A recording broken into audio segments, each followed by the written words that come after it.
I want to welcome everyone. I call this hearing of the Subcommittee on Homeland Security to order, and I'm very pleased to begin my first hearing as the chairman of this subcommittee. It is the subcommittee's first hearing of this budget cycle, and its purpose is to review the Department of Homeland Security's fiscal year 2019 budget request.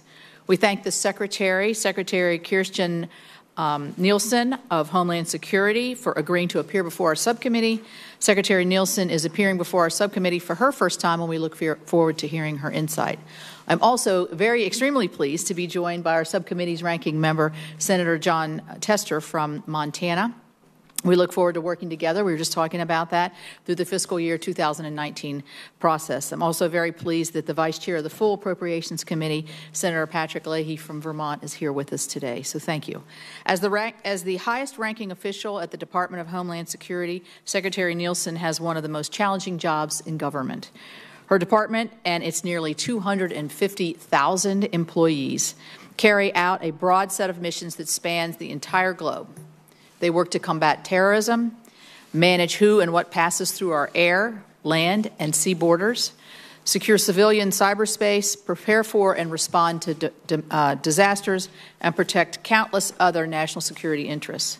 The subcommittee will work to support the department in meeting these demands in an effective and efficient manner. The recently enacted appropriations bill provided significant investments for the department toward those ends. It made significant investments in a new border wall system for the highest trafficked portions of the southwest border. It provided a record level of funding for immigration enforcement. For the first time, it dedicated significant funding to opioid detection equipment and to research and to improve those detection capabilities, something I'm extremely interested in. It included the largest ever investment in equipment for the men and women of the Coast Guard. It dramatically accelerated the deployment of the cybersecurity tools that will be used by nearly every single civilian agency of the federal government. And in combination with emergency supplemental appropriations bills, it provided the necessary fiscal year 2018 resources for response to and recovery from an historic 2017 disaster season. While that bill took many positive steps, we are now turning our attention to the 2019 budget request. It is very clear to me that the department's workforce, which I'm very pleased to say includes many West Virginians, they consider this their most valuable resource, and this budget request acknowledges that. I know that it is your goal to ensure the department can improve workforce retention, recruitment, development, and Senator Tester and I want to be partners with you in those efforts. We will hear from Secretary Nielsen today about border security. While we saw a dramatic decrease in illegal border crossings last year, it is my understanding that those rates have increased in recent months. We look forward to hearing how your budget seeks to meet that challenge. I am pleased that the department has provided our subcommittee with a comprehensive plan for border security. Your budget request mirrors that plan, which suggests that continuous investment in a border wall system should be made over a 10-year period. While there are other areas where we believe your budget request gets it right, there are some areas where we want to work with you to ensure we are recommending a sufficient level of investment in these areas: cybersecurity, equipment to detect opioids and other dangerous substances before they enter our borders, Coast Guard vessels, aircrafts, and infrastructure, strengthening partnerships between state and local leaders, and research and development. These are also parts of this budget request that there are also parts of this budget request that I believe are not grounded in reality and that artificially deflate the real overall needs of the department. The request assumes $1 billion in revenue, which could only be realized by a fee increase proposals that have not yet been authorized by law. We request your assistance as we consult with you and your staff to make adjustments necessary to allow this budget to work despite these challenges. Again, Madam Secretary, we appreciate your testimony and your willingness to answer questions from members of this subcommittee. I'll now turn to our distinguished ranking member, Senator Tester, for any opening remarks, and then I will go to, after that, Senator Leahy for any opening remarks before you begin your testimony. So thank you again, and Senator Tester. Thank you, Chairman Capito. Good afternoon, Madam Secretary. Welcome. We're here today to examine the DHS budget request for fiscal year 2019. I also want to recognize our new chairman of the subcommittee, Senator Capito. I look forward to working together to develop some of the bipartisan DHS appropriation bill for fiscal 2019. And by your opening statement, Madam Chair, I would just tell you that we're pretty much on the same page. So thank you. It is also worth recognizing that the 240,000 DHS employees who go to work every day with the goal of keeping this nation safe, we are absolutely indebted to them for their dedication and their service. In total, the department's request for fiscal year 2019 includes $47.4 billion. That's $289 million below the fiscal year 2018 appropriation that we just enacted back in March. The department that you lead has a multitude of diverse missions, including border and immigration security, protecting cyberspace, making sure air travel is secure, helping communities prepare for and respond to natural or man-made disasters, and monitoring our coastlines and waterways to save lives, intercept illegal drugs, prevent bad actors from invading our ports. It's a big job. As appropriators, our job is to allocate resources across the entire DHS enterprise to address all threats. This budget provides close to 7% increase for border security and immigration enforcement, but it has a near equal reduction for the rest of the department. I support additional funding for border security when done in a smart and effective way, but at the same time, we cannot shortchange other priorities like local law enforcement, firefighters, cybersecurity, airport security, and critical R&D. Montana's police officers and sheriffs have told me time and time again how critical these resources are to keeping them safe. Unfortunately, it is my assessment that the budget underfunds TSA staffing, eliminates Viper teams, and ends funding for airport law enforcement support. Science and Technology Directorate would be cut by 30%. It is incredibly important that we have good science and technology to leap ahead of technologies and stay ahead of terrorist groups.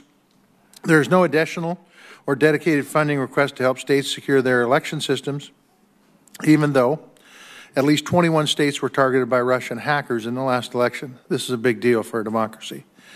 FEMA preparedness grants and state and local training would be reduced by 20%. Well, quite frankly, the threats are more diverse than ever. And finally, the budget relies on a faulty assumption that an unauthorized increase in aviation security fees would be enacted to offset $520 million in budget authority. Look, we're at the beginning of this process, and I look forward to discussing with you these priorities and these issues today. Your request also proposed to hire thousands of new personnel for CBP and ICE, despite the fact that those agencies have had a hard time simply backfilling for attrition. Hiring has been a challenge. In fact, such a challenge that the CBP awarded a contract to a company in 2017 to aid with the hiring of new agents. The total value of that award is $297 million. $43 million of that $297 million has been obligated so far. And yet, based on the latest data that I think we got from the CBP, there are fewer Border Patrol agents on board today than when that contract was awarded. Before I can agree to additional funds for this contract, we need to see evidence that this is truly a wise use of taxpayer dollars, because so far it doesn't appear to be that way. Finally, the fiscal year 2018 omnibus included $1.375 billion for the construction of physical barriers along the southwestern border. Some replacement miles, some new miles. The department still needs to supply this committee with an execution plan that describes the total number of miles, location, and cost for each segment. If there are potential cost increase, we need to know those details too, and the implications that that could have on this budget. So thank you again, Madam Secretary, for appearing before the committee, and I look forward to our discussion. Thank you, Senator Tester. And I'd like to recognize the ranking member of the full committee, Senator Leahy, for opening statement. Thank you, Madam Chair. I appreciate that. We have a lot of work ahead of us, and Madam Secretary, you're here to defend the Department of Homeland Security's budget request. It reflects the Trump administration's priorities for your agency, and it's those priorities that we're going to discuss with you today. And we're also going to ask you whether those priorities are supported by the facts. I know within days of taking office, the president attempted to make good on his Muslim ban pledge by ordering a travel ban on citizens of certain Muslim-majority countries. He did this despite a consensus among top national security experts, even within his own administration. The citizenship alone is not a reliable indication of terrorism. Then, after promising to treat dreamers with great heart, his words, the president proved heartless. He abruptly ended the program. He walked away from the only serious bipartisan Republican and Democrat compromise to protect dreamers in order to, in his words, stop the massive inflow of drugs. Well, the president should know by now that dreamers, by definition, are law-abiding strivers. They're not drug kingpins. President Trump has repeatedly argued that a border wall is necessary to prevent drugs from pouring into our country, despite the reality that most illegal drugs come through legal ports of entry, including the post office. And when Mexico laughed off the president's promise that Mexico would pay for the wall, well, then he broke his campaign promise and said the American taxpayers should foot the bill, even though he promised us Mexico would pay for it. Just yesterday, after months of claiming the DHS does not have an official policy to separate families, your department announced it will refer 100% of adults across the border for criminal prosecution, which, of course, is a de facto family separation policy. No matter what you call it, the new policy is going to result in thousands of children, some of them infants, being forcibly separated from their families. The view of this around the rest of the world is shocking, and most people around the rest of the world say this is so beneath the great United States. Also, the policy will strain our limited federal resources, it will clog our court systems, all without any clear explanation how it keeps America safe. So at my core, my concern is not just the administration is turning its back on immigrants by pursuing ineffective policies in the name of national security. I'm equally concerned this administration is turning its back on what it means to be Americans. We are a nation of immigrants, like my grandparents or my wife's parents. We're a proud one at that. Now, this committee will gladly entertain a budget request that reflects priorities that are rooted in reality and address the real threats facing our nation, not a budget rooted in campaign promises that will never be fulfilled. But we're going to be much less receptive to a budget request intended to provide a megaphone to the administration's fear-mongering against immigrants and refugees. Madam Chair, thank you very much. Thank you. That concludes our opening statements, and we'll have the testimony from the Secretary. Thank you for coming. Thank you. Well, good afternoon. I thank you all for having me here today to discuss the needs, gaps, and vulnerabilities we have at the Department of Homeland Security and ways in which we can work together to meet those and give the folks executing these missions what they need. So, Madam Chair, Ranking Member Tester, distinguished members of the committee, it's a privilege to appear before you here today. I'm honored to present the President's 2019 budget request for the Department of Homeland Security and discuss how that budget will help keep the American people safe. I want to first start by thanking this committee for the $48.2 billion provided to the department in the recently passed Consolidated Appropriations Act. The hardworking men and women of DHS deserve the resources needed to do their jobs, and they deserve our support as they safeguard our communities. I thank you for your continued support, for supporting them in this last budget cycle, and hope that we can work together to continue to do so. The President's 2019 budget builds on the 2018 budget and requests $47.5 billion in net discretionary funding for DHS. It also includes an additional $6.7 billion for the Disaster Relief Fund for response and recovery to major disasters. Today, I'd like to outline several core missions empowered by this budget.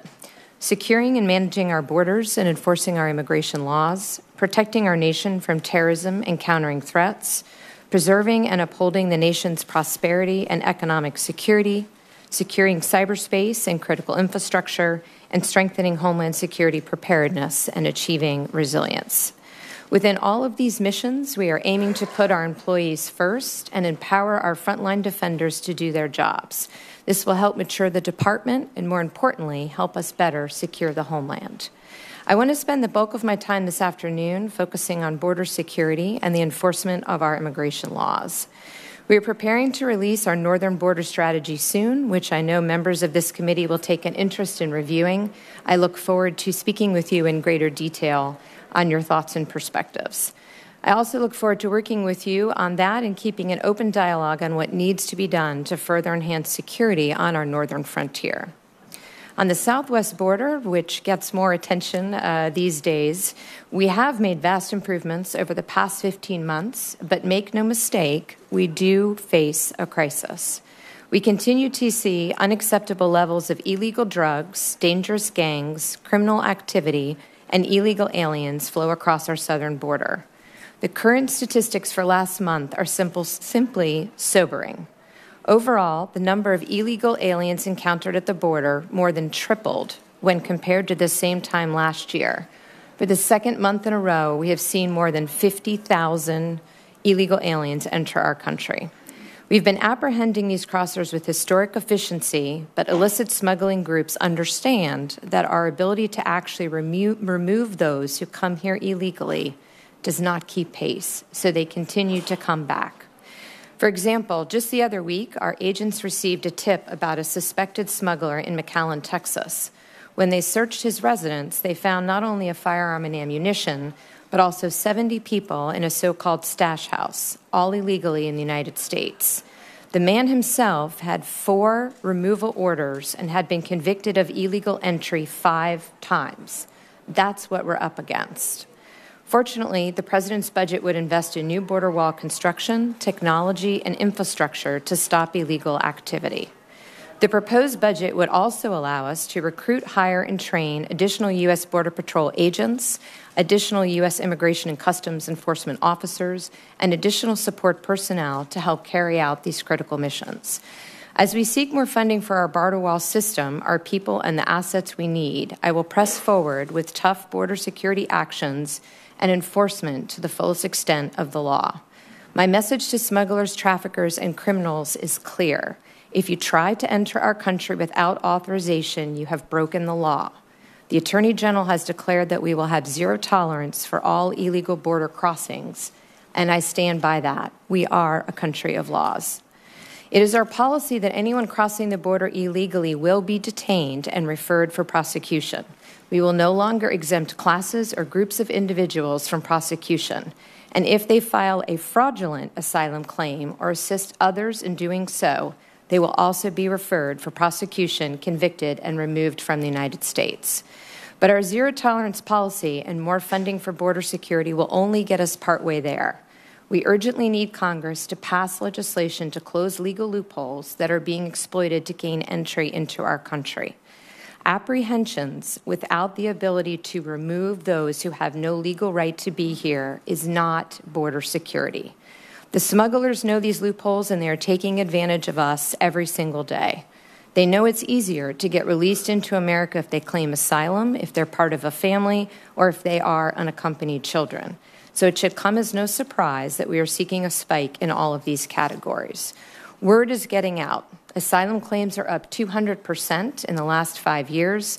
Family unit apprehensions are up nearly 600% compared to this time last year, and UAC apprehensions are up more than 300%. In fact, 5 years ago, apprehensions of families and unaccompanied children were less than 1 out of every 10 apprehensions. Now they approach almost 1/2, 40% of all apprehensions. The gaming of the system is unacceptable. We need urgent action from Congress to close these dangerous legal loopholes that are making our country vulnerable. For border security to work, violation of the law must have consequences. Before I move on, I want to make one final point. While activists claim that these migrant flows are helping people, I would argue the opposite. the journey to our border endangers the illegal alien themselves, the communities they pass through, our agents at the border, and U.S. communities in our homeland. Illegal migrants face the prospect of robbery, rape, and murder as they travel, and the criminal networks smuggling them are the same networks that smuggle drugs and weapons and which have caused instability in communities throughout the region and our country. To be clear, human smuggling operations are lining the pockets of transnational criminals. They are not humanitarian endeavors. Smugglers prioritize profit over people. And when aliens pay them to get here, they are contributing up to $500 million a year to groups that are fueling greater violence and instability in America. There are other options, aside from the dangerous journey north to our borders, ones that I continue to advocate. If they have a legitimate need to flee their home countries, migrants should seek protection in the first safe country they enter, including Mexico, not subject themselves to an unnecessary long and dangerous journey and/or turn themselves in to the ports of entry. I have met with hundreds of members of Congress. They have all told me they want to secure the border. But when it comes down to it, too often there is reluctance to support our folks in doing what they were required to do, which is enforce the law. That's what our men and women have signed up for. That's the oath I took. This is also what the American people demand. We are a country of laws. This administration and this department will continue to do everything we can to enforce the law, which is why we are committed ourselves to do when we swore our own oaths. In addition to border security and immigration, I wanted to quickly touch on other topics, but happy to answer any questions you might have. We also make important enhancements across our other missions. To support countering terrorism, the budget would allow TSA to deploy advanced tools to detect threats. It funds new CBP initiatives to identify high-risk travelers, ramps up defenses against weapons of mass destruction, provides vital funding to protect soft targets from concert venues to schools against attack. To advance our economic security and prosperity, the President's budget provides critical resources to enforce our trade laws and to keep foreign adversaries from stealing our trade secrets, technology, and innovation. To support cybersecurity and critical infrastructure security and resilience, the budget equips DHS to continue making historic strides to address systemic cyber risk, secure .gov networks, and assist critical infrastructure owners and operators. It also enables DHS, importantly, to support state and local election officials in defending our election systems. Finally, this year's budget will allow us to strengthen Homeland Security preparedness and national resilience. Last year, we experienced one of the most costly and damaging seasons for national disasters in history, with a cumulative cost exceeding $300 billion. The President's budget will devote the resources and attention needed to ensure recovery and to help communities across our nation create a culture of preparedness to be more resilient to disasters. In addition to the areas I mentioned today, I'm also firmly committed to maturing the department and putting our employees first. I ask the committee to work with me on this budget, to support the needs of the men and women of DHS, to support our missions, and help us make our country more secure. It's a true honor to lead the men and women of DHS, and I remain committed to working with you to do just that. Thank you very much for your time today and look forward to your questions. Thank you, Madam Secretary, and I want to help my colleagues stay happy on my subcommittee. So Senator Hoeven is going to be chairing the on the floor, presiding on the floor. So I'm yielding my time to Senator Hoeven to begin the questioning. Thank you, Chairman Caput, very much. I really appreciate it. Secretary Nielsen, thank you for being here. More importantly, thank you for the very good job that you're doing as Secretary of Homeland Security. We appreciate it very much. Thank you, sir. One of the tools that we're using on the border is unmanned aerial systems, both on the northern border and the southern border. You and I have talked about it, and we're looking forward to having you come to Grand Forks, where we have 900 miles of border security responsibility, and we're using unmanned aircraft as a big part of that. My question to you is, we also have to be not only using unmanned aircraft for surveillance, but also now increasingly we have to be aware that we've got to protect our borders from unmanned aircraft threats that may come into our country. And I know you're working on that. So my first question is, do you have adequate funding for counter-UAS type activities that you need to do? I thank you for the question because this is an emerging threat and one that's very top of our mind. We see how UASs are used in theater, but we also have already seen them used by TCOs to transport drugs across our border. Okay. So it's only a matter of time, we fear, until we watch them use it to actually transfer IEDs or other explosive materials. They disrupt our surveillance and they cause problems with our communication already. So we have put together a legislative request for authority that would help us surveil and disrupt. It's not dissimilar to what the Department of Defense has. We're working with DOJ to finalize that language, but I would very much look forward to working with you on that so that we can protect our border. And have you started looking into utilizing private companies to help leverage your capabilities, both in some of that counter-UAS work, but also even in using your fleet? One of the challenges, and I remember from my time chairing this subcommittee, is personnel, getting enough personnel because you have such an incredible demand for skilled people. You have great people, and you need more of them, including pilots. And so have you started to look at private sector options, both to fully utilize your fleet of unmanned aircraft, as well as to do some of this counter-UAS work? That's one of the things that we can show you, are some of these creative, innovative uses, because we not only have the military using unmanned aircraft up there, we have civilian, guard, reserve, active forces, but then also Customs and Border Protection. And so are you moving this direction to try to leverage, your resources, your manpower needs? We are, as you know, we're working with some of the great establishments in your state to do some training and piloting. But there's a lot we can learn. We work with the private sector now using UAS already in a variety of means, for example, to determine the damage after a disaster. We often do that in conjunction, pre- and post-disaster along the coastlines. So we do have partnerships already with the private sector, and yes, we are looking to continue to leverage those for the security needs across the border and around crowded places. Again, thanks for the work you're doing. We look forward to working with you in this area and other areas as well. Thank you. And now I'm going to turn to Senator Leahy for his questions. Thank you very much. I'm Secretary. I recall the morning you appeared before the Judiciary Committee in January, where you are required under the law to tell the truth in your answers.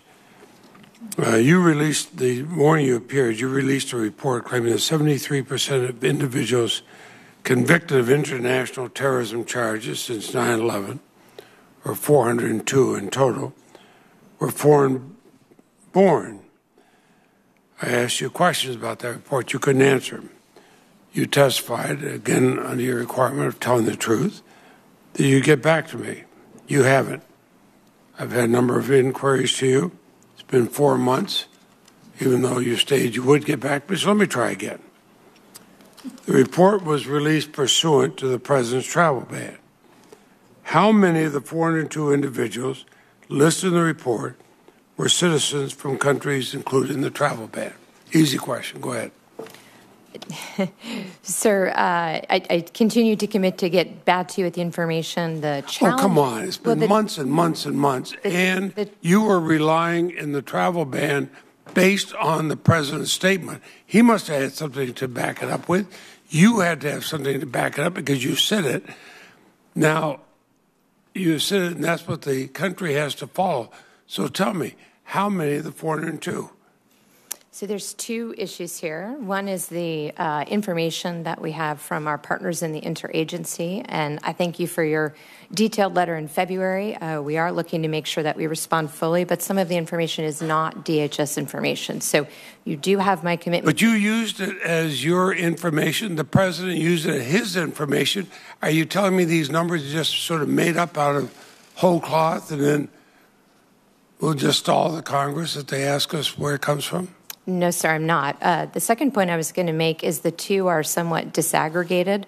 So what we have done with the countries that you mentioned, we have set a international for the first time baseline of information that we need to assure ourselves that we know who is traveling to our country. and whether they have an intent to do us harm. If those countries cannot meet that burden, then we have tailored travel restrictions for them. As you know, we worked very closely with the country of Chad. Chad just came off. How many of the 402 came from Chad? Sir, what I'm saying is the two are separate. One was a report on international terrorism, and yes, the report said that 3 out of 4. Are you saying that you cannot answer my question after all these months of the 402? I am yes saying, or no? I do not have that information with me today, sir. Do you know how many of these were people extradited here, sent here by law so they could be tried? I do not have that information. Like Osama bin Laden's son-in-law. I do not have that information with me today. Now, the White House cites this report when they argue for an end to diversity visas and family reunification. Any of the 402 come through those programs? I'm sorry? The White House says that we need this. When he talks about the 402, it said that shows the need to end diversity visas and family reunification. How many of the 402 came through either of those programs? Sir, as I said, I am committed to getting you the information. I don't have it in front of me today. I'm working with the interagency where the information was pulled. Okay, these facts are still on the White House website. There doesn't seem to be any backup for them, but it becomes what our policy is made on. I can make any policy if I just want to make up the facts. Now, I'd ask you about a CBP directive that permits border officers to search through Americans' electronic devices at the border for no reason at all. You responded, and I agreed with your response. There has to be a reasonable suspicion. But now CBP has a directive that allows for officers to manually search through U.S. citizens' phones having no suspicion at all. Senator Daines and I introduced a bill that requires CBP to at least have reasonable suspicion in these cases. In other words, Americans faced with American officers who say, here, we're going to go through your phone. Now, would you support codifying this standard for border searches of an American's electronic devices based on what you said before? Sir, I would look forward to looking at the language and working with you, absolutely. There should be a reason to search a phone. I don't, to my knowledge. You said there should be a reason. Yes, sir. Okay, that's not what the policy says now, so you're saying that you should have a reason. It can't just be because they feel like it. CBP, as you know, has broad authority for inspections at the border. But I'm not aware of any policy that says they can take any American's phone and search it for no good reason. I'm not aware of that policy. Well, the new CBP directive says they can. So please look at that because, it becomes a police state if you do that. I'll submit my other questions for the record, and I appreciate the courtesy of both you and Senator Tester. Thank you, Senator Leahy. So I'll begin my questioning. Madam Secretary, the 2018 Appropriations Bill recently enacted into law provides for the first time in about a decade significant new funding for new mileage of a border wall system along the southwest border. You addressed this in your opening statement. Do you believe that these investments will secure the southwest border in ways that cannot feasibly be achieved through technology or personnel? Let me go ahead. I have 3 questions, and you can sort of get it. Okay. It's my understanding, too, that the funds provided in 2018 and those requested in 2019 will be used to build a border wall system. Can you explain what those components would be? And then lastly, how will these investments improve the safety of our Border Patrol? They obviously are well trained. Many of them go through Harpers Ferry at the training center there in my state.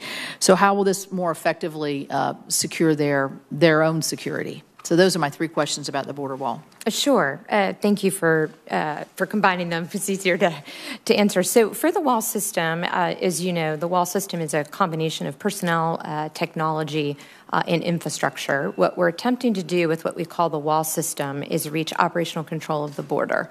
So that's made up of 4 capabilities. One is impedance and denial, which is that infrastructure wall, which we do believe in and of itself decreases the amount of assaults on our Border Patrol, which, as you know, is up 70% 73%. It's a 30-foot wall, so it makes it that much more difficult for those attempting to cross illegally to attack our folks. Two, it provides access and mobility, so that's the roads, that's the ability to get to the wall, to get to somebody that we need to interdict. Three, it's the domain awareness surveillance. We do that through technology, as you know, as well as personnel. And the fourth is the personnel themselves and making sure they're mission ready, which is the training that occurs at Harpers Ferry and others. So together with 17, 18, 19, we're looking at about, if 19 should be funded at the request, we're looking about 200 miles of wall. Some of that is replacement and some of that is wall that has never existed there before. So is that wall system or is that it's all physical wall? I think walls. that's the question, Senator Testifies. Yeah, so 200 miles is what that includes physical infrastructure. Okay. But when we have physical infrastructure, we make sure to include the other capabilities with it so that we get the biggest That's a bang combination then, yeah. Now my second question is on election security. It's Election Day in West Virginia, in case you missed that on the national news.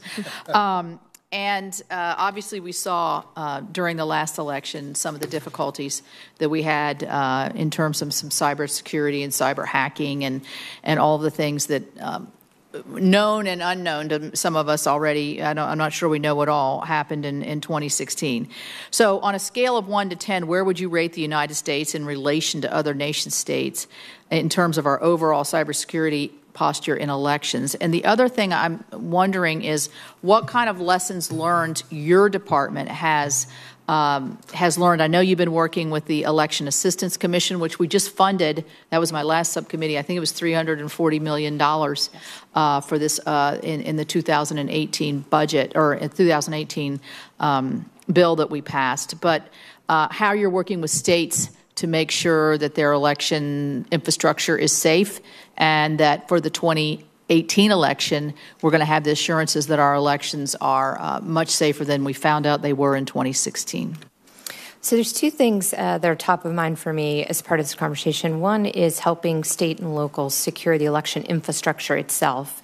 And the other is combating what we've seen very visibly now as foreign influence and attempts to influence voters' decision-making through false propaganda or through speech that is misdescribed in terms of who is providing that speech.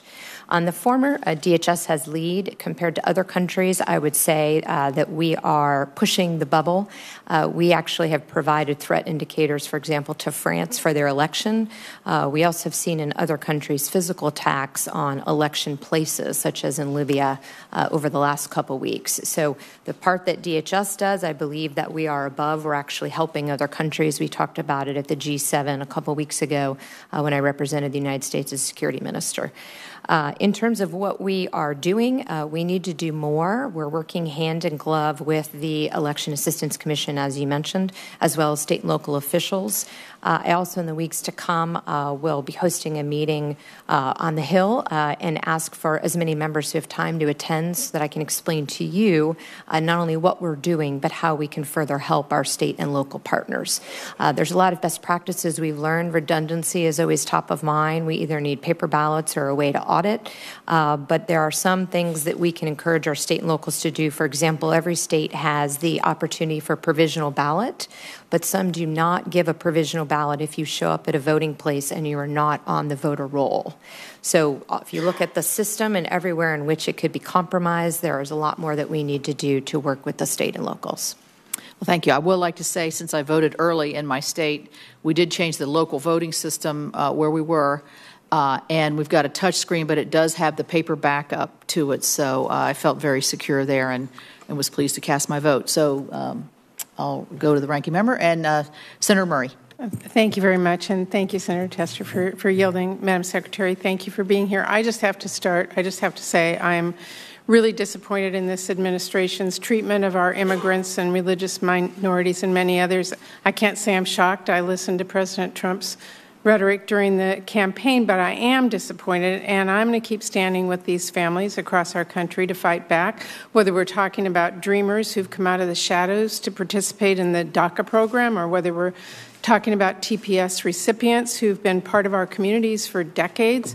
There are families who are being torn apart at our borders today, and we're banning people from visiting our country merely because of their religion. So I just want to state I disagree with this administration on every step of the way. But I today wanted to focus my questions to you on one of the more damaging decisions. In December, acting in secret, ICE changed how it would treat pregnant women in their custody. And the new policy means that a lot more pregnant women will be stuck in detention for a longer period of time, often with inadequate support, whether it's nutrition or medical care or prenatal care.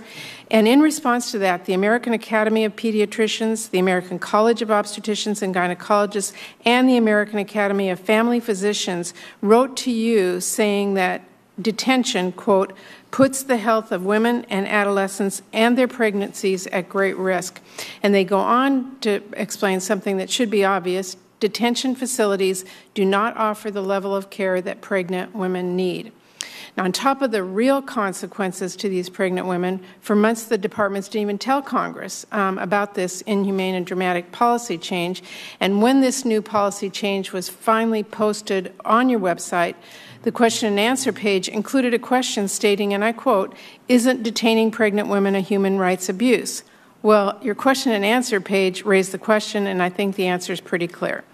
When your department is doing something that is wrong and misguided and, in my opinion, cruel and an embarrassment to our country, I think it's wrong, and I really urge you to reverse course on this. I know it's wrong. I think you should, but I want to ask you a couple of questions about this.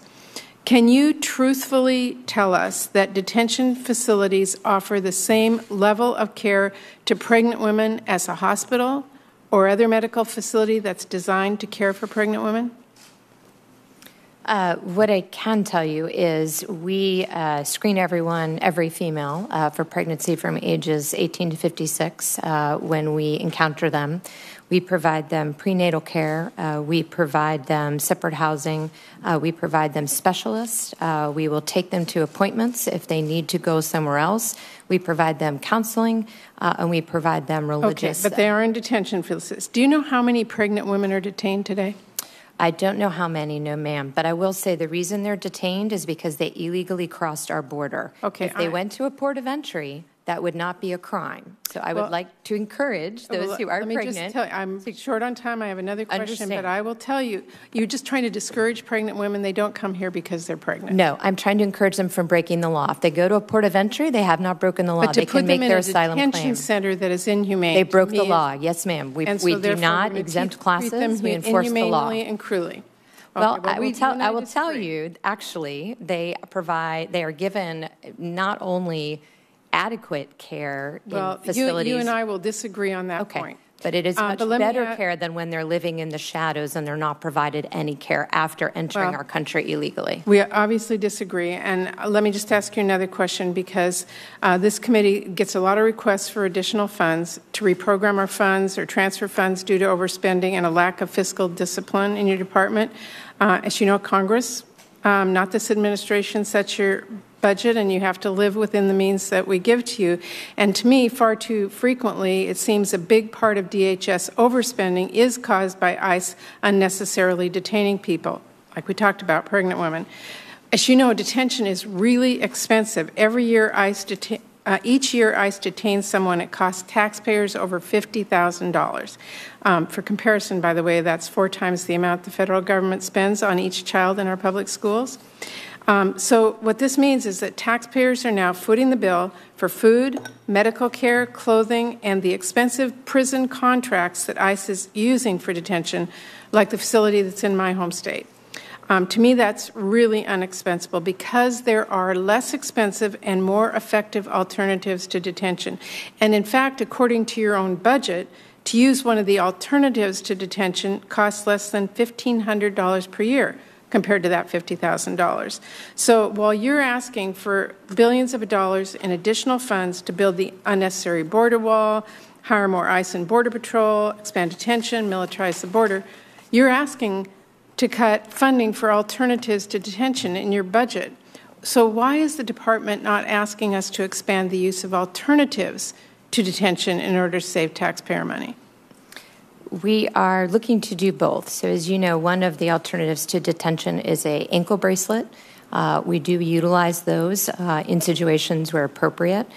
If somebody, however, has broken the law in the sense that there are multiple reentry or they have some other reason to be criminally prosecuted, we actually turn them over to the marshals. We defer them over for prosecution, in which case there is no option for an alternate to detention. So if you look at all the numbers, we are trying to find ways to do it. But I do want to just say again, if you cross in between the ports of entry, I know what your philosophy is. I'm out of time. It's not a philosophy. It's a law Congress passed. Well, so we should encourage people to go to the ports if they need to come to seek asylum. And the use of ATD, it seems to me, it's cost-payer saving and much more humane. Thank you. Senator Langford. Thank you. Secretary Nielsen, would you pass on a thank you from this committee to the law enforcement folks that you work with? They have an incredibly difficult job, and they literally put their lives on the line every single day to be able to protect the United States and our neighbors. And we very much appreciate the work that you're doing and the work that they're doing all the time. I'd also like to thank you for the very hard work y'all have done on election security. Y'all have done a lot in the past year, working on election security issues and trying to get to a better place than what we were in 2016. Both clearances and getting security clearances for state leaders, working in coordination, helping people to think through the what-ifs, and trying to be able to have that ongoing dialogue that's much needed. So I appreciate that very much, and if you can pass that on to your team as well, because they've done a lot of work on that.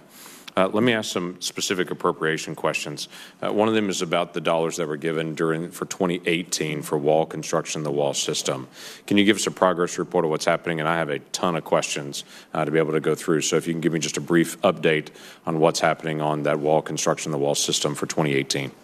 Sure. So what we're doing right now, as you know, is building a 30-foot new bollard-style wall in Calexico. We are then moving to Santa Teresa.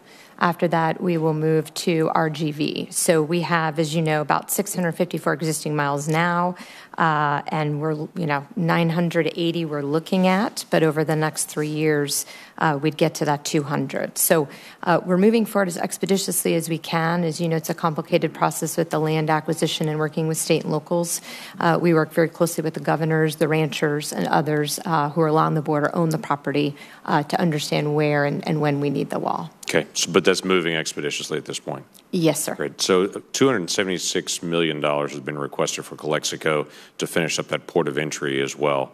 Help me understand what those dollars would go towards. That's a chunk of money to be able to finish out that port of entry there. And I believe that's the second year of that funding for that. What would happen with Calexico if that money is allocated? If the money is allocated, we'd build out the rest of the wall system. So it's not just that infrastructure and impedance, but it's also the surveillance. It's also looking at how to connect it to the nearest port of entry. It's some of the technology. It's the integrated towers. And it's the training of personnel and additional personnel who would then be needed to work at that location. So Calexico itself is a border crossing port of entry. Give me a ballpark, not just for that facility, but for all of our southern border, the number of legal crossings that happen a day or a year, whichever one you want to do there.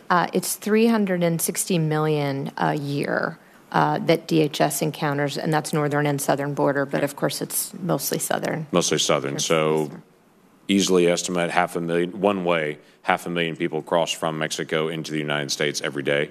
Yes, San Ysidro, which has been in the news a lot lately, as you know, we process 100,000 people a day in San Ysidro. It is always interesting to me the number of times I get into a conversation with people and they talk about the only way to get into the country is illegally crossing into the country, that's the only route, when we have 500,000 people a day legally crossing into the United States. Yes, sir. Working through the process the right way. So it's not as if the only way to be able to cross our southern border is to illegally cross that border. Correct, and it's much, much safer to go through the ports of entry for the immigrant. Let me ask you your vision for the St. Elizabeth facility. Who do you think would move there? As what part of your office? I know there's been some debate on where that will go and who will go there for that St. Elizabeth facility. St. Elizabeth has been a bit of a difficult construction project. We were very much restricted in how we can build. As you know, we had to build within a building, if you will, to observe the historic requirements that DC laid out. And so what that means is we're constantly rejiggering who can go there at what time, because we're trying to get people there as quickly as possible. So the Coast Guard is there. The headquarters elements, unfortunately, are now not slated to go there until about March 2019. But we continue to work with GSA to move forward as quickly as we can. Okay. Do you anticipate FEMA moves there? FEMA is still slated to move there, yes, sir. Now, Okay. that could change, and we would definitely let you know if that's the case. Let me run through a couple of quick things as well. I visited with folks from the Coast Guard and Customs and Border Patrol about the steps that they have to go through in the process of interdicting drugs on the water. They have the same steps, but a very different process. Customs and Border Patrol can move very rapidly through those steps. Coast Guard may take 30 to 40 minutes to be able to move through the exact same steps. If you wouldn't mind, take a look at that and try to figure out why Customs and Border Patrol can move much faster than Coast Guard can. It makes it very, very difficult for them, and is also a large cost savings if we can actually make those two consistent on it. I know that there is, from the omnibus bill, there was a decision that was requested of you on H-2B visas. You were given additional authority to be able to increase those numbers. We're still waiting for that process to work through that. And one last quick question from you. Are there asylum laws in Costa Rica and Belize and Ecuador and Brazil and other countries? Because there's a lot of talk about people from Central America coming to the United States. It's my understanding Costa Rica is a very peaceful country as well. Belize is a very peaceful country. What's the belief of why they would come here rather than there for asylum? What I can say is we encourage anybody who is in fear for their life to go to the first safe country that they enter. That is the international approach, the G7 approach, the Five Eyes approach, the UNHCR approach. So we continue to encourage those to do it under our laws. The only way that we can stop people is if we have safe third agreements with other countries. We are working towards those. We'll have one with Canada. Thank you. Thank you. Senator Murkowski. Thank you, Madam Chair and Madam Secretary. Welcome. Nice to see you here. I'm not going to ask questions on immigration, but I do want to acknowledge, as you say, we are a nation of laws. Absolutely. We are also a nation filled with very compassionate hearts. And I am going to share with you a letter that I received from the Alaska Catholic Conference with specific requests to programs such as the Refugee Assistance and Immigration Service, where we have helped in Alaska to establish about 130 refugees, as well as some other measures that they have asked to be brought to the attention of not only the committee but to yours as well. So I will be to you. Thank you. You mentioned in your comments the northern border, and I would like to speak to the northern border. In your FY19 budget request, you state, our great nation has always been shielded by from threats by distance and by two oceans, and we can no longer have confidence in that protection. I need you to amend that statement because we have three oceans that we need to be aware of. It's the Atlantic, it's the Pacific, and it is the Arctic.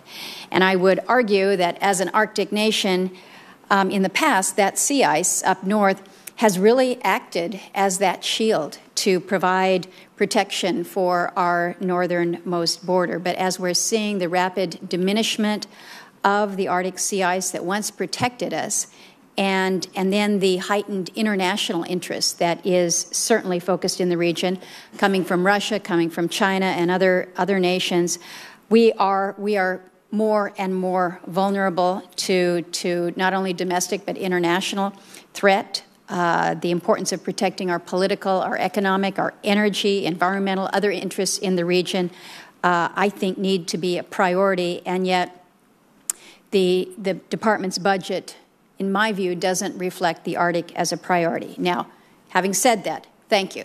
Thank you for the recognition that as an Arctic nation, we do need a polar icebreaker, and the resources that are in this budget are significant and important and absolutely welcomed. But we also recognize that what the Coast Guard needs to achieve its statutory mission in the Arctic is a fleet of icebreakers, and it's been recommended that there be 3 heavy and 3 medium icebreakers.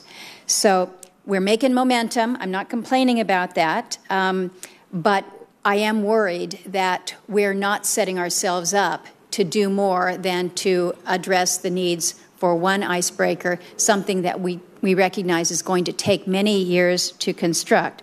So how do we expedite the construction of the remaining 2 heavies and then the subsequent 3 medium icebreakers that we need? Do we need to look to block buying? How can we be smart about this? Because I think we need to be smart. We are looking at block buying. The good news is, as you very well know, the Coast Guard is now positioned to accept money through the DHS budget or through the Navy. That makes a very big difference. The 300 and 750 together there will get us the next icebreaker. But I share your concerns. China is much more strategic than we are in this area. Russia, much more strategic than we are in this area. This is the way to defend our sovereignty, and we need to take it seriously. So I very much look forward to working with you on other creative ways that we can get the money faster into the private sector and encourage the industry to build faster. Well, we will work with you on that because I am fearful that we're taking this one at a time, and one at a time means that we're not going to be prepared, and it will be just extra costly.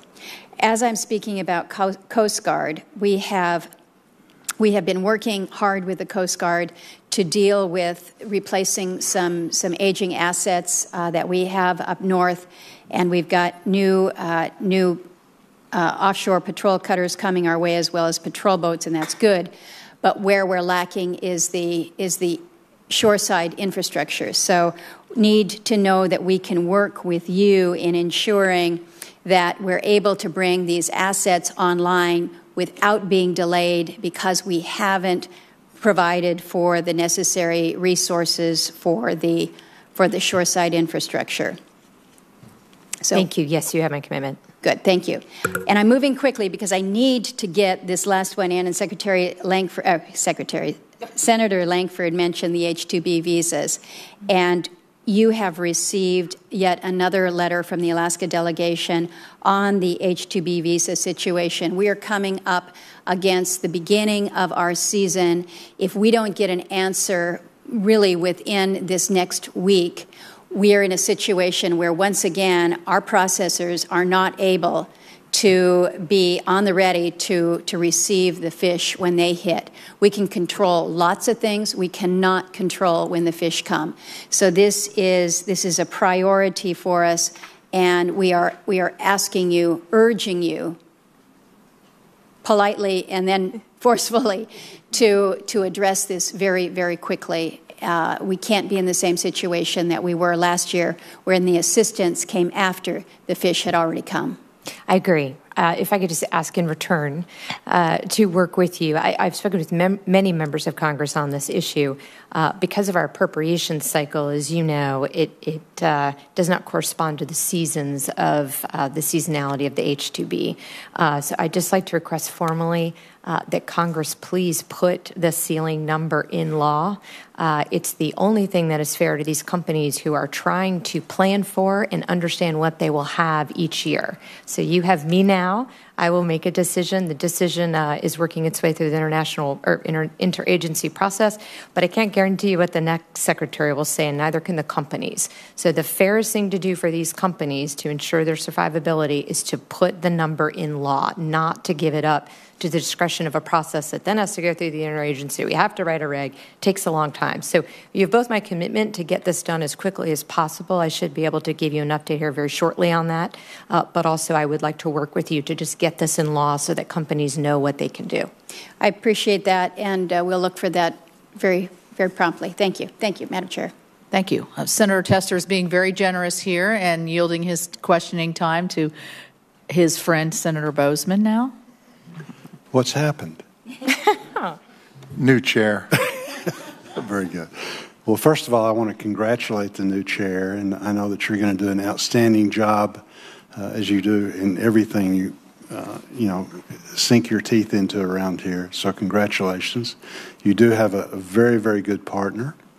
And then certainly Adam, Peter, Chris, and Kirstjen, your staff do a great job, as does Senator Tester. So thank you all for helping us be successful. And we really do appreciate all of your hard work. And thank you, Secretary Nielsen, for being here. I've enjoyed working with you and your staff, and then visiting all over lots of men and women that are working very, very hard in lots of different components. I think with Homeland Security, you know, we tend to concentrate on the border, and this, you know, we forget all of the other things, whether it's cyber, you know, international gangs, all of those kind of things that you all work so very hard and really do an outstanding job. So we do appreciate it. Let me ask you about the department is considering reorganization actions that would involve programs within the Science and Technology Directorate. We've certainly been supportive of DHS Cargo and Port Security Research. How will the reorganization change the cargo and border security research programs that are currently underway within DHS? And yeah, let me, if I could, let me give you a high-level answer, and then would love to have come with folks and brief you in detail. What we're trying to do at writ large is take the S&T portfolio and have it be driven by requirements. So there has been a bit of a disconnect in the past. So what we've done is we've moved some of the requirements identification, the piloting, some of the research and development into the components, which includes, in this case, cargo. So we're actually looking at increasing our capabilities in the National Targeting Center. As you know, we're working towards a National Vetting Center, which will enable us to get the information from the department. So the mission still remains. It's just an efficiency question of the best way to make sure that it very quickly follows from the requirements. But happy to come and break it down for you very specifically as to how we're doing that. No, that would be helpful. And again, I guess as things go forward, if you just kind of keep us updated, you know, kind of give us where we're at, where we're going, and then again, update it as we get there. Happy to. That would be very, very helpful. I hear a lot as I'm out and about with our local fire departments and emergency service organizations that benefit from FEMA grants, and such as the Assistant Firefighters Grant, the Staffing for Adequate Fire and Emergency Response Grant. The President's budget cuts those significantly. I guess what I'd like to know is what the cuts are based on, and then also how's the department ensuring that these local organizations that really do work very, very hard, stretch their dollars, you know, better than anybody stretches them. How can we ensure that they have the tools to keep their community safe? I think part of the answer is one of partnership. So what we've endeavored to do since I've been here is to reach out, and I've spent actually quite a bit of time with the fire community, asking what is the best way they can receive support from us. So we continue to remain supportive of the SAFER grants and AFG grants, but they also need additional training. They need additional guidance. They did additional protective action information. For example, we've recently published something on fentanyl and how to, be careful not to be infected by that. Dogs. So there's other things we're doing to try to supplement the pure grant of money to help them most effectively build capacity. But the need is there. I would very much look forward to working with you. I've spent quite a bit of time with them. Again, we will continue to support SAFER and AFG in particular. Very good, and again, I would appreciate you looking at that, and whoever's is in charge of that, in the sense that Congress is probably going to be helpful in that regard, and we do want those dollars being used as wisely as they can. I would argue that again, nobody stretches those dollars any more than those local budgets that do a very, very good job in our community. So, with that, I yield back. Thank you very much. Thank you, Senator Kennedy. Questions? You caught me off guard, Madam Chairman. Thank you. Part of my strategy. I understand. You're good at it. Madam Secretary, I want to do a preliminary issue out of the way first. The impoverished pregnant women in our detention centers who came here from Guatemala, Nicaragua, Mexico, where do you think they get better medical treatment, in our detention centers or back home? I would offer, per what they have told us, in our detention centers. Okay, let me ask you this. Is there a country on God's green earth that lets in more immigrants legally than the United States of America? Not close, no, sir. Okay. How many illegal immigrants came into America last year? Well, we had 50,000 just the last month, and the month before that, I don't have the total figure, but a substantial number. Okay. Well, you're the secretary of the department. 500,000? Sure, that would be about right. Okay. You're a national security expert, and you're secretary of the department. I want you to forget about the politics for a moment. I can't believe I'm saying this, but forget about the money for a moment. Forget about trying to make somebody happy for a moment. I want you to take your expertise and tell me 1, 2, 3, 4, 5, 6 what we have to do to cut that 500,000 in half. Okay. Putting the other two aside, what we need to do is agree as a country that we're going to enforce the laws that Congress has passed. Okay, I understand that, Madam Okay, Secretary. I'm not trying to be rude. Do you want me to go through the loopholes? But I try to stay loopholes? within my time, and I want to come down from the platitudes. Tell me, as Secretary, what we need to do. Okay. 1, 2, 3, 4, 5. Sure. So we need to get rid of the Flores settlement. We need to Get rid revise of the what? The Flores settlement. We need to revise TVPRA. We need to get rid of... What is TVPRA? That is the Trafficking Prevention Act, Victims Prevention Act. Okay. So what that does is, unfortunately, through the court cases, the way that they have... That's okay. I'll look it up later. Got it. Zavadas, which is a court case that requires us to release illegal aliens back into the communities. We need a safe third country agreement with Mexico. We need to increase the penalties for asylum fraud. All the fraud does is ruin the chances of people who really need asylum. We need to change the way in which we process UACs so that we discourage the smuggling and the TCOs. And we need to go ahead and very closely focus on dismantling the smuggling and TCOs from beginning to end. I think that's 6. I can keep going, but those 6 would get us probably 75% of the way there, if not 80%. Now we're talking. Thank you for being candid. I'm going to have my team get in touch with your team so we can go into that in a little more detail. I want to talk about the wall for a second. We've got about 1,900 miles of border with Mexico. I know that all of it doesn't need a wall. I get that, and some of it is already walled. We've already built a wall in America, 2,700 miles of walls along the interstate. Spent about $5 billion. Now, that's not how I would have spent the money putting walls along the interstate. I'd have spent the money fixing the interstate, but they did it anyway. We built 2,700 miles of walls along our interstates in America. And they're tall walls, and they're thick walls. They cost $1.8 million a mile. How come the wall with Mexico costs $25 million a mile? So I'd be happy to come break it down with you. The Border Security Investment Plan goes section by section. Not all sections are the same. We have some parts in the desert where we have floating wall. We have other parts in Calexico where we need a 30-foot wall. We have parts in Yuma where the wall is very different. So first of all, I just want to be clear that the wall is not the same. When you're filling in a wall in an area like Smuggler's Gulch, it's very expensive. It skews the numbers because you literally are building, in a ravine. It's also the wall system. So when we put the numbers together, it's not just the infrastructure, but it's everything that makes that infrastructure Suppose work. we told you, look, we understand that. We don't want a Cadillac wall. We want a Chevy wall. Okay. And we said, how does $12.5 million a mile sound? You can give us a Chevy wall, can't you? Well, I don't know that we can, sir, because, again, this is all based on the needs that the men and women who have experience and do this for a living have told us that they need to ensure that the impedance and denial works, that nobody can scale it, nobody can tunnel under it, no one can bust through it. I don't know that that's the same for the walls on the highways. I don't know. But be happy to sit down with you in detail and determine if there is a Chevy version that will meet their operational needs. Chevy's a good car. Absolutely. Am I done?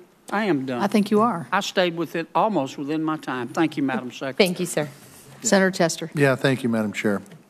Thank you for being here, Madam Secretary. Through the previous questions, there's about, between 17, 18, and 19, there's about 200 miles of wall planned. Is that correct? Yes, sir. in recent discussions we've had, both with folks familiar with the southern border, and I don't want to put words in your mouth, but even you, I think the biggest advantage we get out of a wall is folks are restricted once they get, it takes them a while to get across the border. By that time, you can get folks there. So that 200 miles, where's it going? Can you tell us today? Is it going to be going in populated areas? So it's in Calexico, San Diego, Santa Teresa. Okay, these are all towns then, right? Some of them. Some of the replacement wall, for example. Okay, I'm talking about the new wall. Okay, so 200 includes both. Okay, the new wall portion. But yes, the new wall is in mostly urban areas where the vanishing time is highest. That's the word I was thinking of, vanishing time. So you said you're working with the ranchers and the farmers along the border where that may happen. Are you working with the cities and towns? Absolutely, yes. The reason I ask this is because on a totally different issue, because I'm on banking committee, I had some bankers come to my office and talk about banking issues, and then they talked about noxious weeds that are on the banks of the Rio Grande and how they need to be controlled because folks can hide in them. And I told them that they weren't going to have to worry about that because there was probably going to be a wall. There's two towns, one on each side of the Rio Grande right there, because that's mostly where it was. They were shocked. They didn't believe me. They didn't think it was possible. They, in fact, said that can't be. And so the question is and I do this more for the two senators from Texas than I do myself, but if the folks on the border don't know that this is coming, there's going to be an incredible price to pay from a PR standpoint. Are you okay with that? No, sir, I'm not. Okay. I think the outreach is vital. So if you'd be willing, I'd love to talk to them myself. But we do spend a tremendous amount, both through the governors, through the Sheriff's Association, through a whole variety of associations, to try to work with everybody in those state and local areas. And as you say, we do spend quite a bit of time removing those more nefarious species down there. And the other thing I would say is if you could, you don't have to give it to me today, although if you have it at your fingertips, I'd love to have it. But I need you to give us to the committee where those new miles are going. Yes, happy to. And also, as long as you're doing it, where the existing fence is going to be replaced at, too. Happy to. Okay, I appreciate that. Let me talk a little bit about another issue that was already talked this morning, and that is the request for pre-disaster mitigation in the case of wildfires. I don't need to give you the statistics, but I will. 52,000 fires this last year, 9 million acres burnt, 1.3 in Montana. Yet the budget proposes only $39 million for pre-disaster mitigation. Now, I will tell you there are plenty of folks like the National Institute of Building Sciences who tell you that every dollar you put into pre-mitigation is worth 6. You got it. You got the figures. This $39 million is about $200 million less than 18, and I will grant it, we plussed 18 up pretty healthy. But even off of 17, it's about 60% cut. What's the plan there? I mean, because it doesn't make a lot of sense to me. The fires are going to burn. The climate's changed. We heard Senator Murkowski talk about the Arctic Ocean going away, and I can tell you that we burnt 1.3 million acres in Montana last year. Pre-mitigation monies are important. What's the plan? The plan is to, and I'm just going to be very frank here, the plan is to work with you all to try to relook overall at the grant program. As you know, people are embedded in the state program, the UASI program, et cetera, et cetera. We at DHS, though, very much do believe that money spent at the front end to help the communities become more resilient to all hazards is the way not only to best protect them, but to best use limited resources. Okay. So I would be happy to come and talk to you about how we can do that. So, okay, that'd be great, and we need to do that. We really do. Yes, sir. So thank you. Election security very quickly, and then I'll turn it back to the chairwoman. You talked about audits and provisional ballots and, physical attacks. I want to talk about the voting machines for a second and whose responsibility it is to make the determination, because we had a classified briefing a while back and they talked a little bit about what had transpired in the 2016 election. It's concerning. I'm not going to get into that. But what I am going to get into is whose responsibility is it to make sure the states are doing what they need to do to make sure our elections are secure. And I will tell you what I told them. There are some folks in some of these states that think election tampering is going to help one side or the other, which is crazy, because quite frankly, the democracy is at risk. So can you tell me whose responsibility is it to make sure these voting machines are? I mean, Chairman Capito said, you know, we've got a paper trail with ours, which is great, by the way. Give credit to where credit's due. Is there somebody telling these states what they need to do to be able to stop this tampering? Because it's big, serious business. Yes, it's very serious. I mean, all Americans should know that their vote is counted and it's counted correctly. That's correct. I mean, so I am full agreement.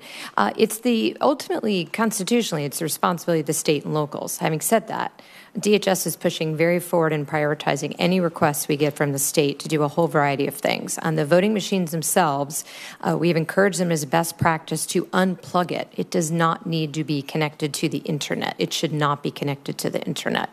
So we've offered vulnerability assessments. We've given clearances. We do classified briefings. We're doing information sharing. What if they don't request it? Well, we have had instances where that is the case. They have either worked with third-party vendors to provide their cybersecurity, or they remain concerned about what they consider to be interference of the federal government as we have tried to assist them.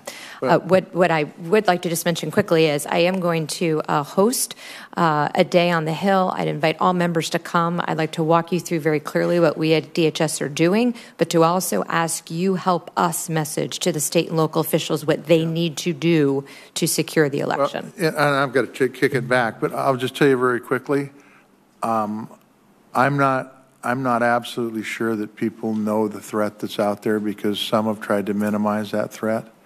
And so somebody really has to take the bull by the horns. And I don't know if it's you or if it's Department of Justice or who it is, but we've got to be able to hold somebody accountable on this. Thank you. And I would sure like another round if I could. Senator Shaheen. Thank you, Madam Chair, and thank you, Secretary Nielsen, for being here. I understand that Senator Murkowski has already raised with you the issue of H-2B visas, so I apologize for raising it again. But let me just start by saying that the unemployment rate in New Hampshire is 2.6%. We are the second lowest in the country.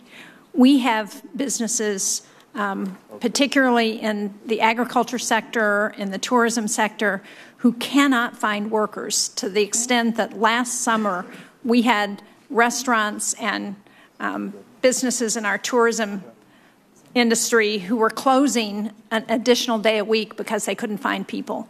And what we're hearing now is that they are desperate to get those workers who have come here on H-2B visas. I talked to a landscaper last week who has the same folks from Jamaica who have come here for the last 10 years. They have bank accounts in the United States. They have driver's licenses in New Hampshire. They come here, they work hard for the summer, and then they go back. And yet, right now, he has no idea whether these folks are going to be able to come to the country or not. So what can I tell these businesses who are desperately calling to say, what are we going to do about workers? Because we don't know what the government's going to do.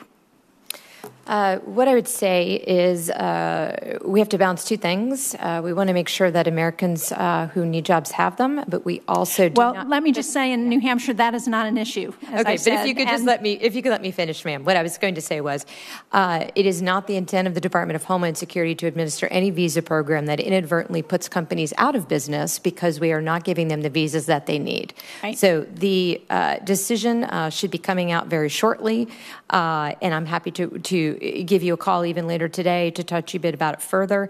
But what I would say again is I ask Congress to put the ceiling in law. Then companies can understand how many they'll get. They can plan towards it. They'll have sustainability. There'll be predictability and transparency in the system. Every time Congress kicks the can to DHS, we have to wait for an appropriations. We have to do an independent review. We have to do a reg. The system doesn't work. My best thing that I can ask you to do is please put the amount in law to help the companies who need the help. I think we'd be delighted to do that. And in fact, as you know, the Senate did that when we passed a comprehensive immigration bill in 2013. So I would hope that we could do that as well and provide some certainty. Let me ask you about refugees to this country. We have an Indonesian community in New Hampshire who came to this country fleeing religious persecution. We had an agreement with ICE during the Obama administration, as long as those folks checked in regularly, that they would be allowed to stay as long as they were holding jobs, not getting into trouble. And yet, this administration has prioritized those individuals, many of whom have been here for over 10 years, who have children who are American citizens. They've been prioritized for deportation. Can you explain that, and can I have your commitment that you will relook at this issue, because they are facing very real dangers if they go back to Indonesia because of the persecution of Christians in Indonesia? You do have my commitment to relook at it. DHS does not send anybody, and actually we don't make the final decision, as you know, an immigration judge does, but collectively, we do not send anyone back to their death. So. Well, let me just say, these folks, until they recently were able to get a stay from the court, had not been before an immigration judge. They were targeted by, as I said, by ICE for deportation. Just were asked, they reported in as they had been doing for years under this agreement. When they reported in, they were told, come back the next time, at a given date with your ticket, because you're going back to Indonesia, even though you may be in danger of being killed. You have my commitment to look into this. Thank you. As you know, the number of refugees who have been admitted during 2018 has been set at 45,000. That's in a historical context where we have, under the Refugee Act, accepted about 95,000 refugees a year, it's my understanding. I understand that despite the target of 45,000 for 2018, that so far this year, as of April 1st, so more than halfway through the fiscal year, we've only accepted 10,548 refugees for resettlement. That's just 23% of the admissions determination and 73% fewer than the same time period last year. Can you talk about what the reason is for this reduction and whether you expect we will get to the 45,000 number by the end of the fiscal year? We will process whatever applications we receive. And as you know, we work with UNHCR, and there's a whole refugee resettlement process. I would like to work with this committee and other members of Congress. There's some confusion in the U.S. because in the U.S. we're the rare country that combines asylees and refugees. The only difference is a refugee applies abroad, and asylee either applies at a port of entry or is already here. We have 300,000 asylees in a backlog. So when we put the whole number together, it's not only a very large number, but the number of refugees that we accepted in 2017 were more than the top 3 other countries combined.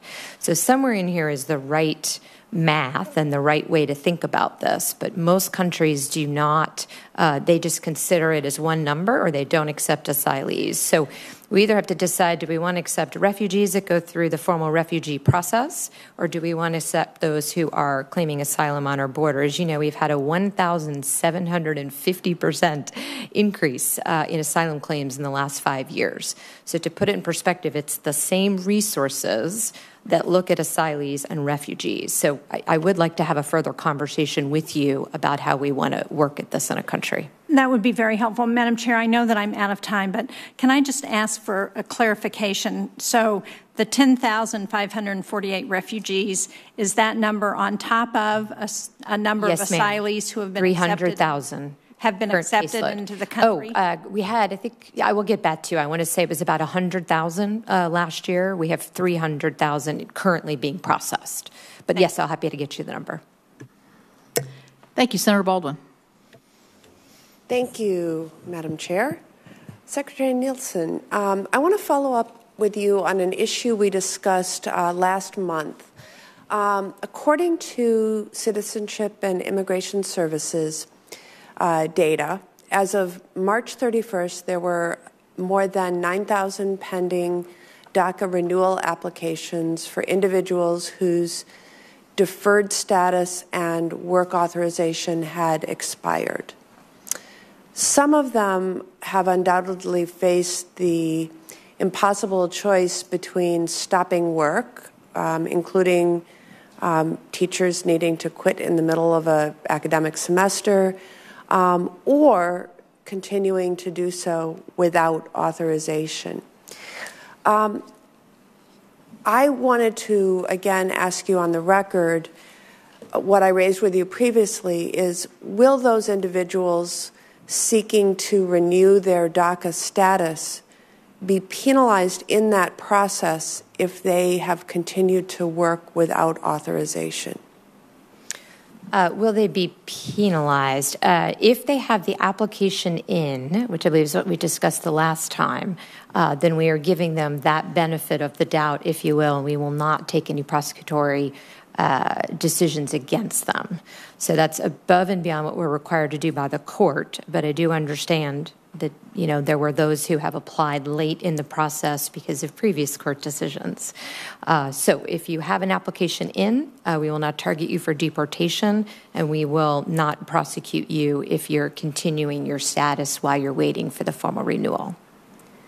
So if you continue working, say you're that third grade teacher, and you're waiting for your DACA status to be renewed, that will not be viewed as a factor of somehow being, you know, in or out of compliance or... Right, we will not target you for deportation because of that. But how about would the renewal be rejected? If the application is in, we are processing all renewal applications, not new applications, but all renewal applications under the current court case. So as long as you haven't committed a crime or otherwise fallen out of status, I mean, you should be approved. So the second question I have is, will the administration be asking any of the courts that have made orders in this matter to clarify whether applicants for renewal can receive work authorizations at the time that their cases are pending?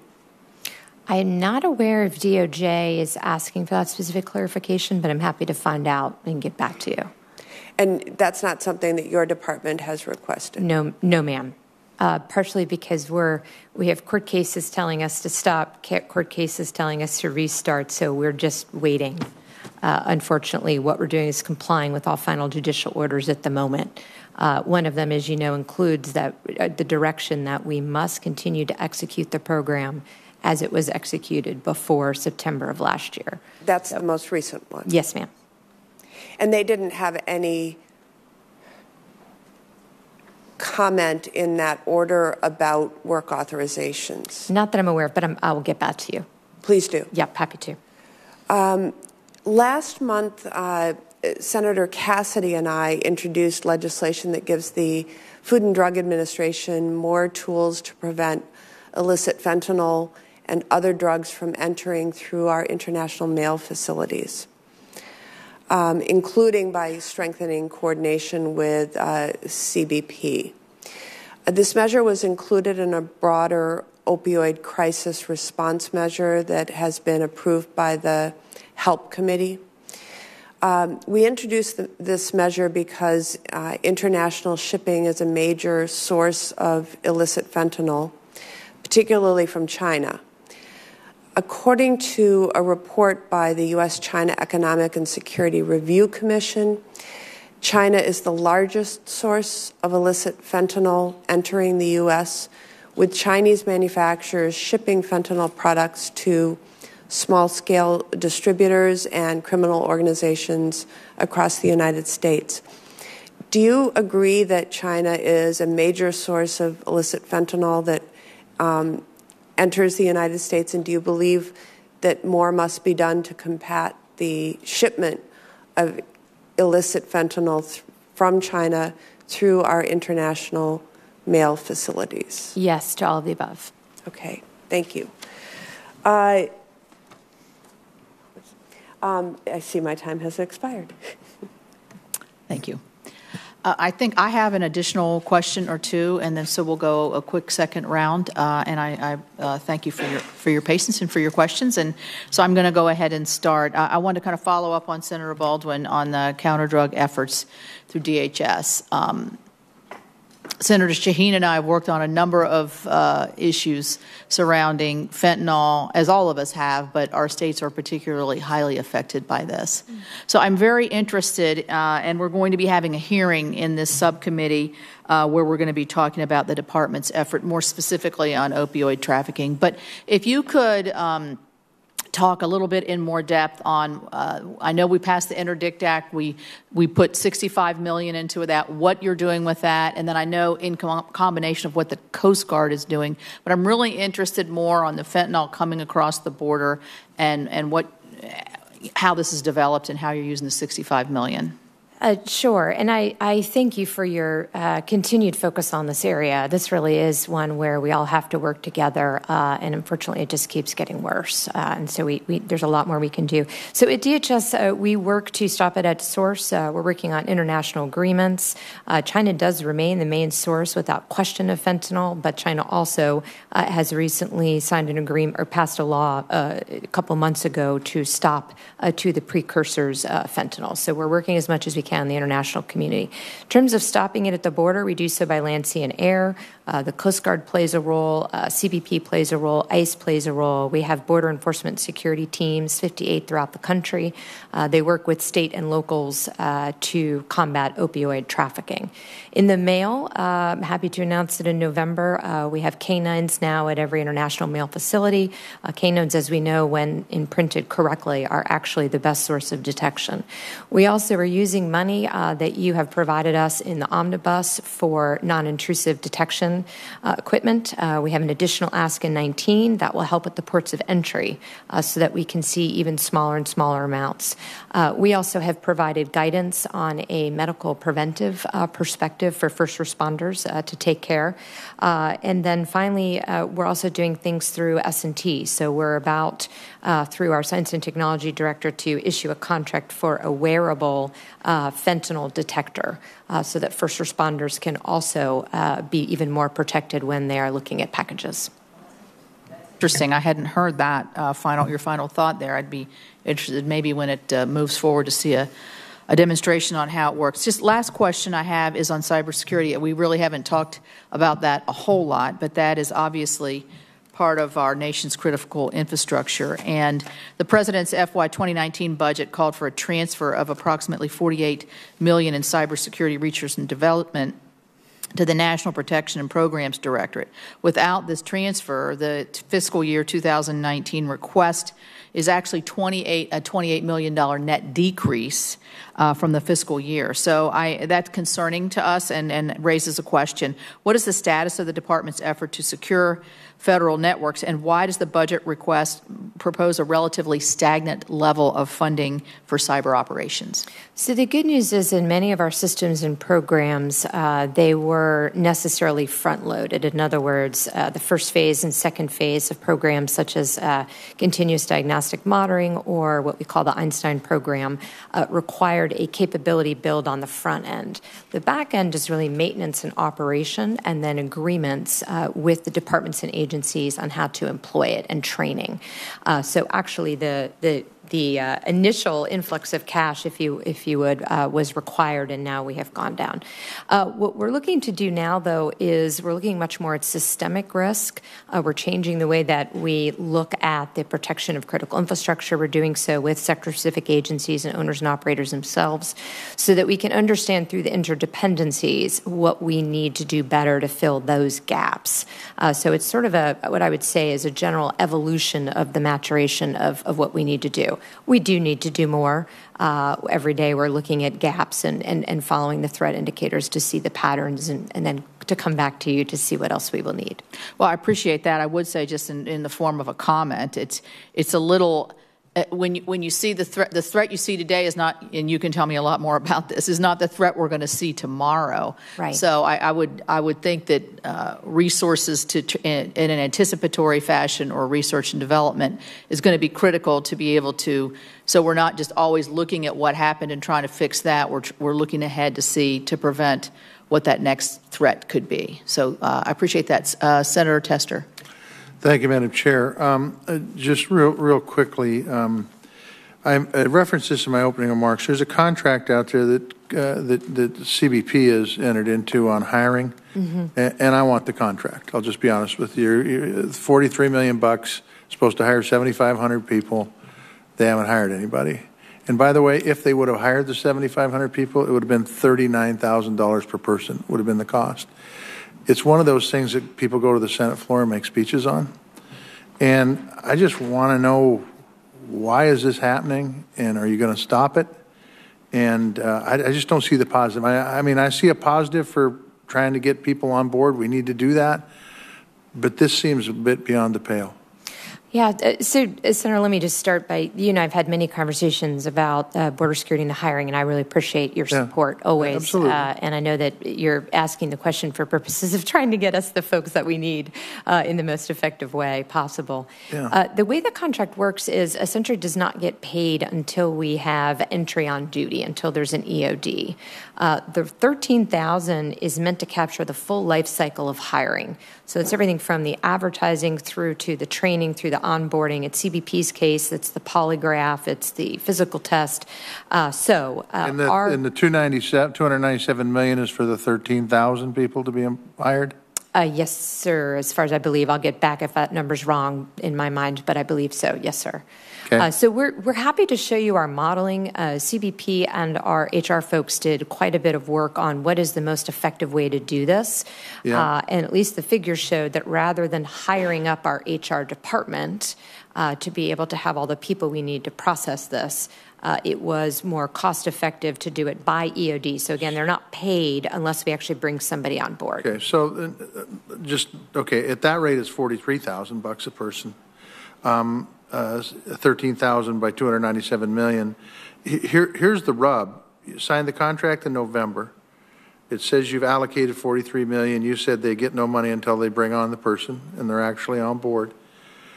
But the question is, they haven't done anything yet. I mean, we're November, hell, we're 7-8 months into this thing. So some of this was the strategy around, for example, looking at how we could add mobility into the process. As you know, there are some places on some of our border areas where people do not, it's not a draw. I got it. Okay. I understand that. What I don't understand, and there's plenty of folks out there, there's third-party administrators that do all sorts of things for the government. And I can tell you a lot of them I've had some pretty bad experience with because they promise and they don't deliver. And this doesn't look like they're delivering. Whether they're delivering in Washington, D.C. or Whitefish, Montana or Minot, North Dakota, anywhere, hard places, easy places. But we obviously want to try to get some more people on board. And I've got to tell you, when I look at this, it appears to me just a total boondoggle. I mean, I'm just going to tell you. Well, I share your view on holding accountable. Yes. So why don't we come talk to you this week and just walk you through and let's figure out how to make it better. Would love to. And then I've got a number of questions. Just want to touch on one real quick, and that's TSA. TSC sees a cut, getting rid of some Viper units, getting rid of a number of other things. It's pretty important. That's all I'm going to tell you. I mean, those guys do a hell of a job. And we need to make sure that's beefed up just as much as we do on our ports and borders, which I think we all agree to. Thank you for being here. Thank you. Senator Shaheen. Thank you, Madam Chair. I want to pick up on Senator Capito's questions about cybersecurity because I was pleased to hear recently that all federal agencies were able to comply with DHS's directive to remove Kaspersky Lab products from their systems. Now, as you know, when we passed the Defense Authorization Act, we went a step farther.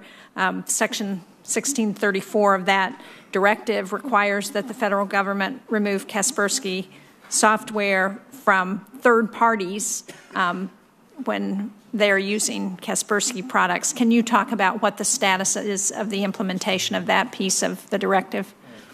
Yes, I can't get you the exact figures, which I'm happy to do later today. But generally what we're doing is we're looking at it from a supply chain perspective, which is what you're describing and what was in the NDAA. So it's very important for us to understand not only who our contractors are contracting with, but when they provide a service or a software, what's embedded there within. So we've done a lot of assessment and modeling to understand where it can be found. Unfortunately, for many of the third-party providers, they weren't even aware that they had Kaspersky on their systems and within their products. So we're pretty advanced on that. We're also working with other parts of the federal interagency to determine how to be more forward pushing in consequences for not pulling Kaspersky out of all systems. But I'm happy to get you the numbers later today. And is there any thought going forward to make sure that any foreign parties are also required to disclose the identity? Any foreign parties that we're doing business with are also required to disclose the identity of the service providers that they work with, so we know that they also are not using Kaspersky software or other software that we might have concerns about? We are, yes, is the short answer. We're working very closely with the Intel community so that as soon as there is a flag or a concern, we can work very quickly within the federal interagency to do that. We also at DHS are looking throughout our contracting process. It has to be that we can pause and turn off contracts the moment we have a concern. If someone's been hacked, if someone's vulnerable, or if somebody's using software that we know will put us at risk. So we'd love to come talk to you about that. We're doing a full review and working within the authorities we have to find out ways to do that. That'd be great. Thank you. I heard Attorney General Sessions' announcement about taking children from their families when they're apprehended at the southern border. I had a chance to visit the southern border during the 2015 and to visit some detention centers down there where children were staying with their families. And there was a great deal of concern about the potential impact on the children of that. Do we have any projections about how many children? I think I heard the number 700 or 800 children who had already been taken from their families when they had come across the border. Do we have any sense of how many we're projecting for the next fiscal year? What kind of situation they're going to be in, how many foster families are going to be needed, what the cost of that is going to be. I am, as a former governor who used to worry about how we kept children and their families when there were difficult family situations, and remember that the research that I had shows that children were better off with their families in terms of their long-term development. Do we have any idea what the potential is for us to have an impact on these kids for years to come because we will have taken them away from their families? We are working with the community to understand the science. I think another member had referenced studies that are available. As you know, we turn over all children to Health and Human Services that then goes through a process to find a custodial relationship or some other sponsor. I was very concerned when I came back to the department to learn that in many cases we did not do any sort of check before we turned over children. And so we now are making sure that those children are going to safe places, which I think is very, for obvious reasons, very important. In terms of separating, I just would make one more plea to everyone who can help me message. If you are fleeing and you have a need to come to the United States, please come to the ports of entry. We will process your claim there. But if you come across the border illegally, you've broken the law, and we have to prosecute. It's the only way to keep to have a border. So if you have a claim, you have children, you're concerned for your life, go to a port of entry. You'll be processed. We have asylum laws. But when you break the law, that's where it gets very difficult because we have to prosecute those who break the law. But we'd love to work with you more if you have other ideas on how to do that. Are we messaging that to the Central American countries where many of these refugees are coming from? We are. We have a youth outreach program we're doing in conjunction with the Department of State. We also are working with local radio stations as well with the Department of State to try to message this. Certainly the embassies are messaging this. But again, if you have a legitimate claim and you come to a port of entry, you haven't broken the law. Right. That's what I'm asking. Yeah. Are we messaging that piece of it? We need to do more and more, but yes, that is a campaign that we are in the midst of executing. Yes. Thank you. Thank you, Senator Baldwin. Thank you. In the fiscal year 2018 funding bill, I worked with my colleagues on a $10 million set aside within FEMA's state Homeland Security grant program for nonprofits that are at risk of terrorism. Previously, nonprofits in Wisconsin and those located in most of the states represented on this subcommittee were ineligible for that type of funding. FEMA will now be able to help enhance the security of vulnerable targets in smaller communities. This is important because the terrorist threat is not limited to America's big cities. I think of the 2012 tragic shooting at a Sikh temple in Oak Creek, Wisconsin, in which 6 people were killed and 4 wounded. In 2016, a planned terrorist attack at a Milwaukee Masonic temple was thwarted, thankfully, by the great work of the FBI. And the multiple bomb threats that have been received by the Milwaukee Jewish Community Center last year. Setting up this program is therefore a top priority of mine, and it has been for years. So I'm eager to learn when the Department of Homeland Security will stand it up and open an application period to start awarding funds. Thank you. It is very important. As you know, there was always $50 million set aside traditionally in UASI, but to your exact point, that was that pretended that the attacks in those funds that are needed by nonprofits only existed in urban areas. So this will help us make sure that nonprofits in other areas throughout the country, have the funding that they need to protect. The short answer is the time schedule we normally follow per law on the appropriations cycle. We'll be making those notices later this summer.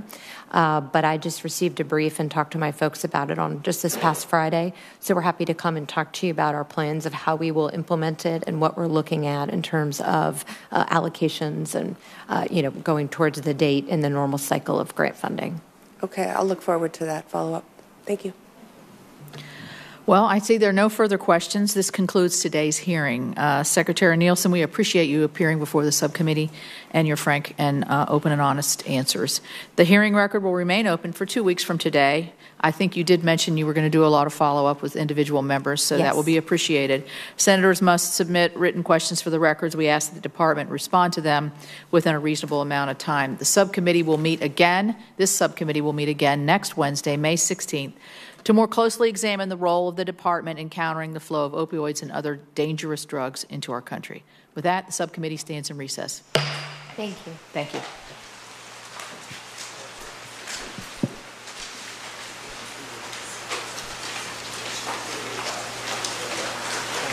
We just got those notes afterwards, so we all went. Let's see it. How are y'all? Good. Thank you.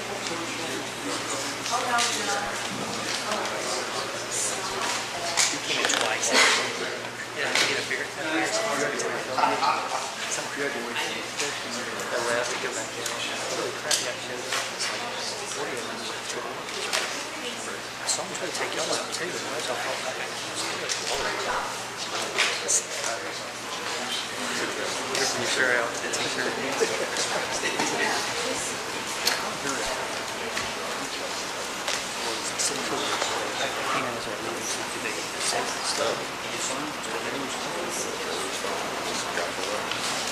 yeah.